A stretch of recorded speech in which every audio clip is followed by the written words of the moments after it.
O caminho de volta, o milagre que libertou Marcelo. Marcelo sempre foi um homem de aparência tranquila. Aos 38 anos, casado com Ana e pai de 2 filhos pequenos, ele trabalhava como mecânico em uma oficina modesta na periferia de São Paulo. Quem o via de fora pensava que levava uma vida comum, mas por dentro, Marcelo carregava um segredo que o consumia. Há 3 anos, ele era viciado em metanfetamina. Tudo começou depois de um acidente de trabalho, quando um ferimento na mão o deixou impossibilitado de trabalhar por meses. A dor física era forte, mas a dor de não poder sustentar a família foi pior. Um amigo do bairro ofereceu-lhe um remédio para aliviar o sofrimento. No começo, parecia inofensivo. Mas logo, Marcelo percebeu que não conseguia mais passar um dia sem a droga. Escondia-se no banheiro do trabalho, mentia para Ana sobre horas extras, e o pouco dinheiro que ganhava ia todo para o vício. A família começou a desconfiar. Ana chorava à noite, perguntando-se por que o marido, antes tão presente, agora chegava em casa com os olhos vidrados e o humor instável. As crianças, ainda pequenas, sentiam a distância do pai, mas não entendiam o motivo. Marcelo sabia que estava destruindo tudo, mas a dependência era mais forte que ele. Até que um dia, depois de uma briga feia com Ana, ele saiu de casa sem rumo. Andou horas pela rua, com as mãos trêmulas e o coração apertado. Foi então que passou em frente a um pequeno salão alugado, onde uma placa discreta dizia: Congregação Cristã no Brasil, culto às 20 horas. Marcelo já tinha ouvido falar da CCB, uma igreja séria, onde as pessoas viviam de maneira simples e oravam com fé. Nunca tinha entrado em uma igreja antes, mas naquela noite, algo levou a empurrar a porta. Dentro, o ambiente era simples, cadeiras enfileiradas, paredes sem enfeites, irmãos e irmãs vestidos com modéstia, alguns de ternos escuros, outras com vestidos longos e lenços na cabeça. Não havia instrumentos musicais, apenas vozes unidas cantando um hino que Marcelo nunca tinha ouvido. Asterisco é Jesus, meu Salvador, a ti venho buscar. Pecador arrependido, quero me humilhar, asterisco. Ele se sentou no fundo, envergonhado, sentindo-se um intruso. Mas ninguém o olhou com desprezo. Um irmão de idade, de rosto sereno, aproximou-se e sentou-se ao seu lado sem dizer nada, como se soubesse que Marcelo precisava apenas de silêncio naquele momento. O ancião, um homem de cabelos brancos e voz firme, dirigiu a reunião com simplicidade. Falou sobre o perdão de Deus, sobre como ele recebe a todos que se arrependem. Marcelo ouviu cada palavra como se fossem só para ele. Quando chegou a hora dos testemunhos, irmãos e irmãs se levantaram, um a um, e contaram como Deus os tinha livrado de doenças, dívidas, vícios. Alguns choravam, outros sorriam, mas todos falavam com uma convicção que Marcelo nunca tinha visto. Depois da pregação, veio o momento das orações. Os irmãos se ajoelharam, e Marcelo, sem saber bem o que fazer, imitou-os. Sentiu uma mão no seu ombro, que era o irmão que tinha se sentado ao seu lado. Irmão, você quer que oremos por você? Perguntou baixinho. Marcelo não conseguiu segurar as lágrimas. Balbuciou um assim entre soluços, e então, como se uma represa tivesse se rompido, contou tudo: o vício, as mentiras, o medo de perder a família. Não houve julgamento, apenas mãos que se estenderam para apoiá-lo enquanto os irmãos oravam em voz alta, pedindo a Deus que libertasse aquele homem. Naquela noite, Marcelo saiu da igreja com um peso a menos no peito. Mas sabia que a batalha não tinha acabado. Nos dias seguintes, a cada vez que a vontade de usar a droga voltava, ele lembrava das palavras do ancião: Deus não desampara quem nele confia. Começou a frequentar os cultos regularmente. Ana, surpresa com a mudança, aceitou ir com ele. As crianças, embora não entendessem tudo, sentiam que o papai estava diferente, mais presente, mais carinhoso. Mas a prova maior veio uma semana depois. Marcelo estava sozinho na oficina quando um antigo fornecedor apareceu, oferecendo-lhe a droga de graça, só para relembrar os velhos tempos. As mãos de Marcelo tremeram. Ele sentiu o suor frio escorrendo pelas costas. Por um momento, esteve prestes a ceder. Foi então que se lembrou do hino que tinha ouvido no primeiro culto. Asterisco em ti, Senhor, minha alma confia. Mesmo quando a luta é grande e fria, asterisco. Fechar os olhos, Marcelo orou mentalmente: Deus, me ajuda. E, com uma força que não viu vir de si mesmo, olhou firmes nos olhos daquele homem e disse: Não quero mais isso. Vá embora. O homem riu, achando que era brincadeira, mas Marcelo repetiu, desta vez com voz firme: Eu mudei. Deus me libertou. E foi verdade. Daquele dia em diante, Marcelo nunca mais tocou na droga. Não foi fácil, houve noites de insônia, momentos de fraqueza, mas ele se apegou à igreja como a um porto seguro. Os irmãos da CCB o apoiaram sem julgá-lo. O ancião o visitava em casa, conversava com Ana, orientava o casal. Marcelo começou a participar dos cultos de doutrina, onde aprendeu mais sobre a Bíblia e a vida de fé. Um domingo, depois de meses limpo, Marcelo foi batizado nas águas. Foi um dia de alegria indescritível. Ele desceu à piscina batismal com lágrimas nos olhos, sabendo que estava enterrando o homem velho e nascendo de novo. Quando saiu da água, os irmãos o abraçaram, e Ana, que agora também frequentava a igreja, sorriu para ele como não fazia há anos. Hoje, Marcelo é diácono na mesma congregação onde foi acolhido. Ajuda outros que lutam contra vícios, compartilhando sua história sem vergonha. Sempre que pode, repete a lição que aprendeu. Deus não olha para o nosso passado, mas para o nosso coração. Quando nos humilhamos e buscamos a Ele de verdade, Ele faz o que nenhum homem pode fazer, nos transforma por dentro. E assim, na simplicidade de um salão alugado, entre hinos cantados sem instrumentos e orações fervorosas, Marcelo encontrou não só a libertação, mas um novo propósito. A congregação cristã no Brasil não lhe deu apenas uma religião, deu-lhe uma família, uma esperança e, acima de tudo, a certeza de que milagres ainda acontecem para quem crê. A vida de Marcelo mudou tanto que até os antigos amigos de bar mal o reconheciam. Um dia, enquanto distribuía folhetos na porta da igreja, um deles parou o carro e o chamou pelo nome antigo, com voz de quem não acreditava no que via. É você, maluco? O que tá fazendo aqui, irmão? Parece até um pastor. Marcelo sorriu e abriu os braços. Sou sim, irmão. Só que agora sou maluco por Jesus. Quer entrar pra gente conversar? O homem, desconfiado, aceitou. Dentro do salão, enquanto ouvia os testemunhos, suas lágrimas caíram sem aviso. Naquela noite, ele também se ajoelhou no altar e pediu ajuda. Hoje, é mais um que Marcelo discipula, mostrando que a mesma graça que o salvou alcança a todos. Mas o maior milagre ainda estava por vir. Um domingo, durante o culto, a pastora fez um chamado especial. Quem aqui precisa de um milagre na família? Marcelo, que já tinha visto Deus agir em sua vida, levantou as mãos sem hesitar. Sua mãe, que nunca tinha aceitado sua conversão, estava doente há meses. Os médicos davam poucas esperanças, e a família já se preparava para o pior.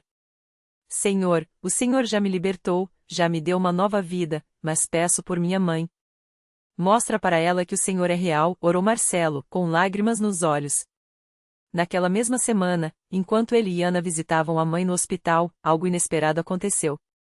A mulher, que mal conseguia falar, segurou sua mão com uma força que não tinha há meses e sussurrou: Filho, eu sonhei com uma senhora de branco.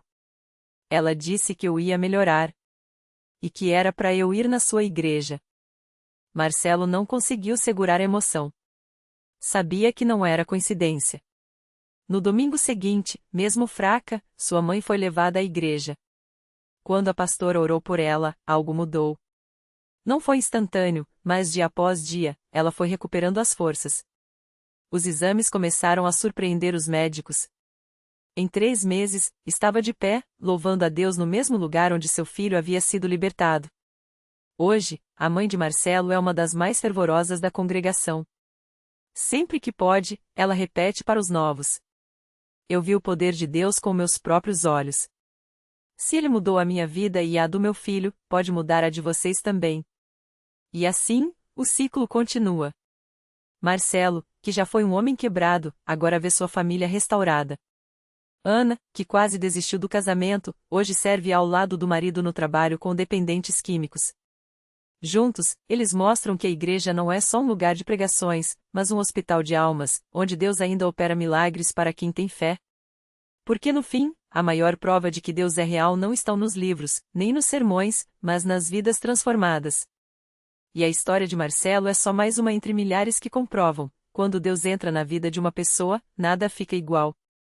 E foi justamente essa transformação que chamou a atenção de um jovem chamado Rafael, que há meses frequentava a Universal apenas por insistência da mãe.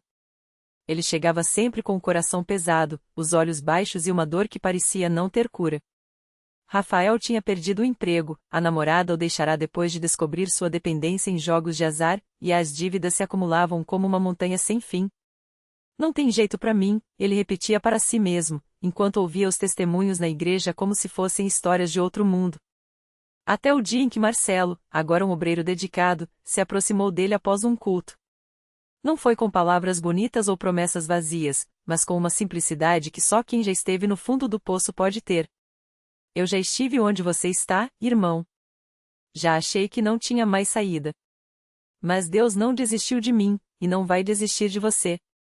Rafael tentou disfarçar a emoção, mas as lágrimas vieram sem aviso. Era a primeira vez em meses que alguém olhava nos seus olhos e enxergava além da fachada de homem derrotado. Marcelo não só ouviu sua história como o levou para a sala de oração, onde pastores e obreiros impuseram as mãos sobre ele em fé. Não foi um momento mágico sem dor. Rafael sentiu como se algo pesado fosse arrancado de dentro dele, como se correntes invisíveis se quebrassem. Ele saiu dali diferente. Nos dias seguintes, as coisas começaram a mudar de um jeito que só pode ser chamado de sobrenatural. Uma vaga de emprego apareceu justamente na área que ele mais dominava, com um salário que daria para quitar as primeiras dívidas. A namorada, que havia sumido de sua vida, enviou uma mensagem inesperada: "Preciso falar com você." Eles se reencontraram em um café, e entre lágrimas, ela confessou que também havia sido tocada por algo que não entendia, uma paz que a levará a buscar ajuda espiritual. Hoje, eles estão juntos novamente, reconstruindo não só o relacionamento, mas uma vida baseada em princípios que antes pareciam distantes. Mas o maior milagre não foi só a restauração material. Rafael descobriu um propósito. Assim como Marcelo e Ana o acolheram, ele passou a estender a mão para outros jovens perdidos nas mesmas armadilhas que quase o destruíram. Agora, às quartas-feiras, ele está na porta da igreja, não mais como um espectador cético, mas como alguém que sabe o valor de uma segunda chance. Se Deus fez por mim, que não merecia nada, imagine o que Ele pode fazer por você, diz Rafael aos novos, com a mesma convicção que um dia ouviu de Marcelo. E assim, como um rio que não para de fluir, as histórias se multiplicam. A Universal não é só um lugar onde as pessoas vão ouvir sobre fé, é onde elas veem a fé agindo. Onde o impossível se torna possível não por acaso, mas porque há um Deus que ainda hoje cura corações, restaura famílias e escreve finais felizes para quem confia nele. Porque no fim, cada vida transformada é um grito silencioso que ecoa pelo mundo: Deus está vivo, e Ele não mudou. Na mesma semana em que Rafael compartilhava seu testemunho com os novos visitantes, do outro lado da cidade, uma mulher chamada Ana chorava sozinha no banco de trás de um ônibus. As mãos trêmulas apertavam uma carta de demissão e uma conta médica que não tinha como pagar. O diagnóstico de seu filho, Pedro, de apenas 7 anos, era uma palavra que ela não conseguia nem pronunciar sem sentir o chão sumir: leucemia. Meu Deus, por que com ele? Sussurrou, enquanto as lágrimas caíam sobre o papel amassado. Foi então que uma senhora de cabelo branco, sentada ao seu lado, tocou seu braço com suavidade. Minha filha, eu não sei o que você está passando, mas sei de um lugar onde Deus ouve o choro escondido. Eu já vi coisas que nem os médicos explicam. A voz da mulher era calma, mas firme, como quem já tinha visto o mar se abrir. Ana olhou para ela, desconfiada. Já tinha ouvido falar de igrejas, de pastores, de promessas que nunca se cumpriam. Mas havia algo diferente naquele olhar. Algo que falava de uma dor conhecida e de uma esperança que não vinha dos homens. É na Universal, disse a senhora, entregando-lhe um papel com o endereço. Amanhã tem uma reunião às 7. Vai. Não é por você. É por ele. Ana guardou o papel no bolso, sem prometer nada. Mas naquela noite, enquanto seu filho dormia com o rosto pálido e os fios de cabelo já rareando por causa da quimioterapia, ela não conseguiu tirar da cabeça as palavras daquela estranha. O que eu tenho a perder? No dia seguinte, com o coração apertado, ela entrou na igreja. O som dos louvores a atingiu como uma onda. Não era música, era clamor. Gente que, como ela, carregava feridas, mas cantava como se já tivessem visto a vitória. Quando o pastor começou a orar pelos enfermos, Ana sentiu algo estremecer dentro dela. Não era emoção. Era como se uma mão invisível a puxasse para frente. Senhora, o Senhor está te chamando, disse uma obreira, guiando-a até o altar. Ana caiu de joelhos, e pela primeira vez em meses, não conseguiu segurar as palavras. Deus, se o Senhor existe mesmo, salva o meu filho. Eu não tenho mais ninguém. Só o Senhor pode. Naquela mesma hora, em outro bairro, Pedro acordou do sono e chamou pela mãe. Quando Ana chegou em casa, correndo após a reunião, encontrou o menino sentado na cama, com os olhos brilhando de uma maneira que ela não via há semanas. Mãe, eu tive um sonho. Um homem de roupa branca me tocou aqui, ele apontou para a barriga e disse que eu ia ficar bom. Ana abraçou o filho, tremendo. Não disse nada sobre a igreja, sobre a oração, sobre a esperança que tinha nascido dentro dela. Mas na manhã seguinte, quando levaram Pedro para um novo exame, o médico entrou na sala com os resultados e uma expressão que Ana nunca esqueceria. Não tem mais nenhum sinal da doença, disse ele, confuso. É como se nunca tivesse existido. Ana não chorou. Ela riu. Um riso que vinha de tão fundo que doía. Porque ela sabia. Não era remissão. Não era sorte. Era um milagre. Um daqueles que não dá para explicar, só para agradecer. Agora, toda quarta-feira, Ana está na Universal também. Não no banco de trás, mas na frente, contando para quem chega desesperado como Deus tocou seu filho.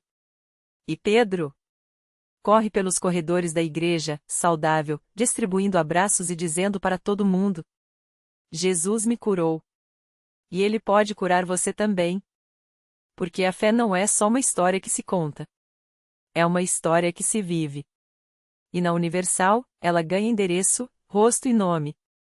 O nome de quem já sentiu o peso da cruz se tornar leve, o nome de quem viu o deserto virar mar, o nome de quem, como Ana e Rafael, descobriu que Deus não só ouve como responde e que seu silêncio nunca é a última palavra.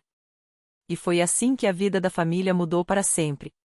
Não foi só o câncer que sumiu dos exames de Pedro, mas também o medo que por anos morou no coração de Ana e Rafael. Aquela casa, que antes parecia um hospital silencioso, agora ecoava risadas, orações de gratidão e o barulho dos pés pequenos de Pedro correndo de um lado para outro. Mas o milagre não parou ali. Porque quando Deus começa a agir, ele não faz pelas metades.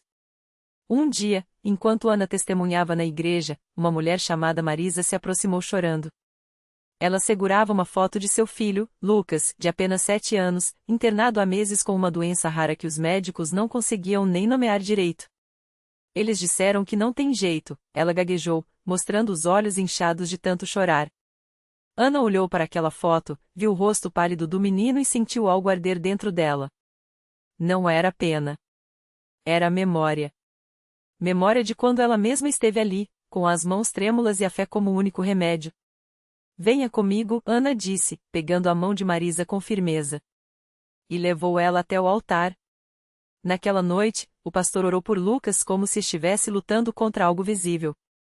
E quando Marisa voltou para o hospital no dia seguinte, os médicos a chamaram assustados: os exames estão normais. Não entendemos, mas não tem mais nada. Como se nunca tivesse tido nada. Marisa caiu de joelhos ali mesmo no corredor do hospital, porque ela sabia. Não era coincidência. Era o mesmo Deus que tinha curado Pedro agindo mais uma vez. E assim, a corrente de milagres continuou. Rafael, que antes mal pisava na igreja, agora era um dos primeiros a chegar. Ele ajudava a organizar as cadeiras, conversava com os homens que chegavam quebrados pela vida, e sempre dizia: se Deus fez por mim, que não acreditava em nada, imagine o que ele não pode fazer por você. Pedro, que os médicos tinham dito que nunca mais teria uma vida normal, agora jogava futebol no pátio da igreja, suando e rindo como qualquer criança.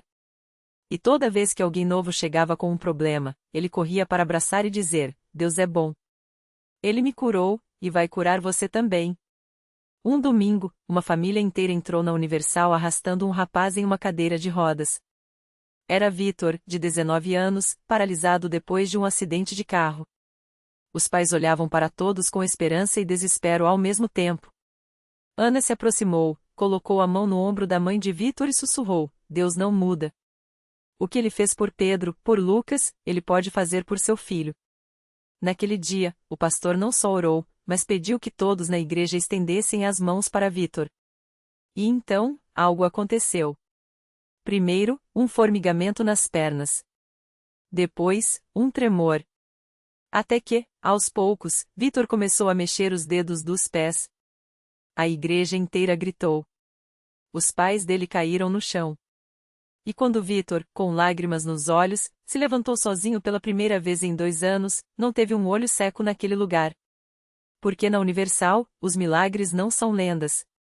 São pessoas. São histórias que respiram, que choram, que se levantam. São mães que recuperam filhos, pais que encontram esperança, jovens que voltam a andar. É a prova de que, quando a fé encontra um Deus que não desiste, até o impossível vira testemunho. E Ana, Rafael e Pedro. Eles estão lá, toda semana, porque agora eles sabem, a igreja não é só um lugar onde a gente pede. É um lugar onde a gente vê.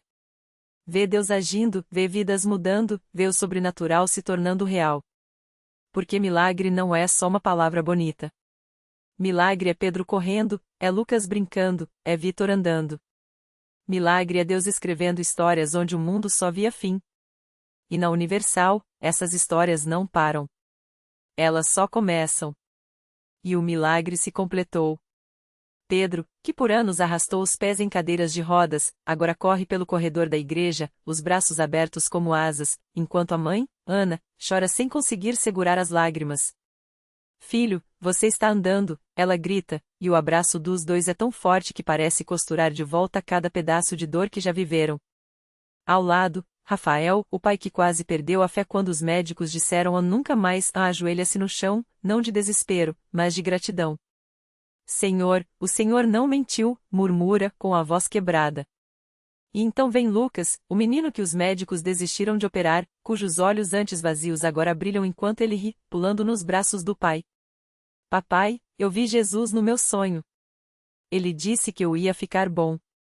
E Vitor, o jovem que chegou à igreja carregado nos braços, agora caminha devagar, mas caminha, cada passo um hino, cada movimento uma vitória sobre a sentença de é impossível. O pastor sorri, olhando para a multidão que aplaude de pé, sem enxugar as lágrimas. Isso não é religião, isso é realidade. Deus não muda as histórias porque a gente merece. Ele muda porque Ele é bom. E quando a gente para de duvidar e começa a crer, o céu desce até nós. Porque a lição não é que milagres acontecem. A lição é que Deus nunca desistiu de você, mesmo quando você desistiu de si mesmo. Ele está escrevendo sua história nas páginas que você achava rasgadas. O segredo? Não soltar a mão dele, mesmo quando a noite é longa. Porque o amanhecer não é uma promessa vaga, é uma certeza para quem persiste. E assim, entre risos, abraços e louvores, a Universal segue sendo o lugar onde o impossível ganha nome, endereço e data. Onde pessoas como Ana, Rafael e Pedro descobrem que milagre não é o que Deus faz por você, mas o que Ele faz em você, transformando medo em fé, dor em testemunho, e fim em recomeço. Se Ele fez por eles, pode fazer por você. A pergunta não é se Deus pode. É se você vai deixar.